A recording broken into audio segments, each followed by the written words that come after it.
ഇത് കേരളമാണ്. കേരളത്തിൽ നടക്കില്ല. ഇത് ഗുജറാത്ത് അല്ല. ഇതിൻ്റെ പരിസരം കണ്ടപ്പോൾ തന്നെ ഒരു നിഗൂഢതയുടെ ഒരു മണം കിട്ടുന്നുണ്ട്.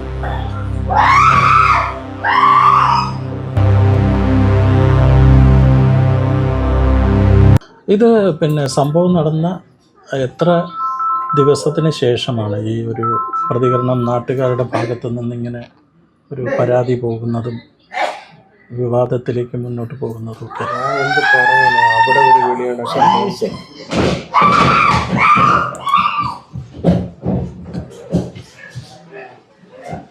അദ്ദേഹത്തിൻ്റെ പ്രതികരണം വല്ലാത്തൊരു മാനസികാവസ്ഥ കാരണം എനിക്ക് മുന്നോട്ട് കൂടുതൽ ചോദിക്കാനോ പറയാനോ പറ്റാത്തൊരു സാഹചര്യത്തിലാണ്. കാരണം നമ്മളിപ്പോൾ അകത്തു നിന്ന് കേട്ട ശബ്ദം, അവരുടെ നിലവിളിക്കുന്ന ഒച്ച, മാനസിക നില താളം തെറ്റിയ അവസ്ഥ, ഇതൊക്കെയാണ് ഇവിടെ വന്ന് ഈ വീട്ടിലിരുന്നപ്പോൾ എനിക്ക് കാണാൻ കഴിഞ്ഞ ചില യാഥാർത്ഥ്യങ്ങൾ. ചുറ്റിലും ആൾവാസമില്ലാത്ത, വളരെ അകലെ മാറി മാത്രം ചില വീടുകൾ, ഒറ്റപ്പെട്ട വീടുകളുള്ള ഈ പ്രദേശമാണ് ഈ സംഭവം നടന്നിരിക്കുന്ന വീടും സമാധി സ്ഥലവും അമ്പലവും എല്ലാം നിലനിൽക്കുന്ന ഈ സ്ഥലം എന്ന് പറയുന്നത്. എനിക്ക് മനസ്സിലാവുന്ന ഒരു കാര്യമെന്ന് വെച്ചാൽ ഇത് തീർത്തും ഒരു ചില ദുഷ്ടശക്തികൾ അവർ ഏതെങ്കിലും രീതിയിൽ ഇതിനെ വളച്ചൊടിച്ച് മതപരമായിട്ടുള്ള ഏതെങ്കിലും വിഷയത്തിൽ കൊണ്ട് കണക്ട് ചെയ്ത് അവിടെ വെച്ച് ചില രാഷ്ട്രീയ മുതലെടുപ്പുകൾ, വർഗീയ ലഹളകൾ ഒക്കെ ഉണ്ടാക്കാനുള്ള ഒരു സാധ്യത ഈ ഒരു വിഷയത്തിൽ ഇല്ലാതില്ല. അതിനുള്ള എല്ലാ സാധ്യതയും ഇവിടെ വന്ന് നേരിട്ട് കണ്ട് കാര്യങ്ങൾ മനസ്സിലാക്കിയ ഒരാളെന്നുള്ള നിലയ്ക്ക് എനിക്ക് ബോധ്യപ്പെട്ടിട്ടുള്ള ഒരു കാര്യമാണ്.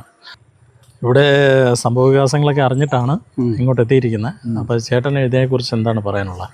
ഇതിനെക്കുറിച്ച് ആധികാരികമായി പറയാനുള്ള വിവരം എൻ്റെ കയ്യിലില്ല.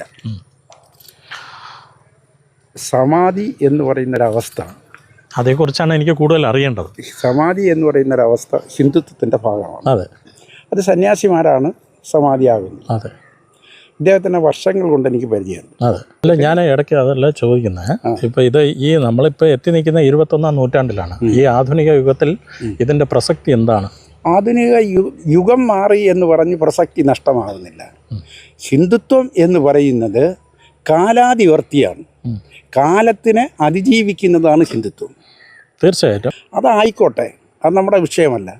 ഇതിനകത്ത് ഈ സമാധി ഇരുന്നു എന്ന് അവർ പറയുന്ന അവസരത്തിൽ സമാധി ഇരുന്നു, അതിനകത്ത് വേറെ അസത്യമൊന്നുമില്ല എന്ന് പറയാൻ എനിക്ക് കഴിയുന്നില്ല. സമാധി ഇരുന്നതല്ല, അദ്ദേഹം മരിച്ചതിന് ശേഷമാണ് അവിടെ കൊണ്ടിരുത്തിയത് എന്ന് പറയാൻ എനിക്ക് കഴിയുന്നു.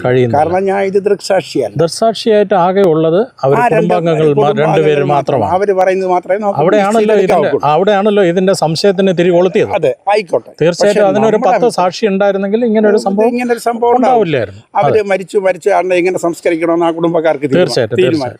അപ്പം മറ്റാരും കണ്ടില്ല എന്നുള്ളത് കൊണ്ട്, അപ്പം മറ്റാരും കണ്ടില്ല, അതുകൊണ്ട് ഇതിനെ അംഗീകരിക്കാൻ കഴിയില്ല എന്ന് പറഞ്ഞതാര്?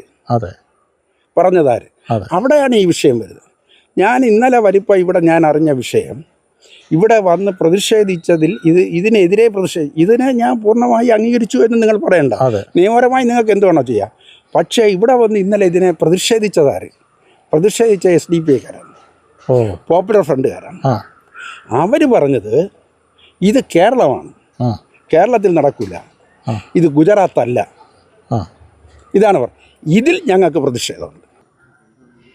ഒരു വസ്തു നട്ടാൽ കിളിർക്കുന്ന വളക്കൂറുള്ള ഒരു മണ്ണാണ് നമ്മുടെ ഇന്ത്യ. മറ്റൊന്നുമല്ല, മതം. ഈ ഒരു വിഷയത്തിൽ മതം വെച്ച് കളിക്കാനുള്ള ഒരു നീക്കമാണ് ഇവിടെ നടന്നുകൊണ്ടിരിക്കുന്നത്.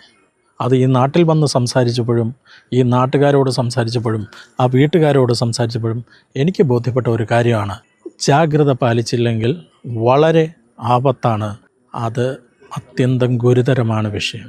സർക്കാർ ജാഗ്രത പാലിക്കുക, നിയമത്തിൻ്റെ വഴിക്ക് തന്നെ പോകണം.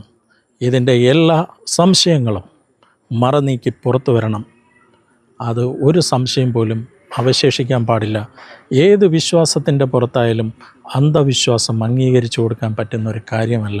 പക്ഷേ വിശ്വാസത്തെ നമ്മൾ തള്ളിപ്പറയാൻ പാടില്ല.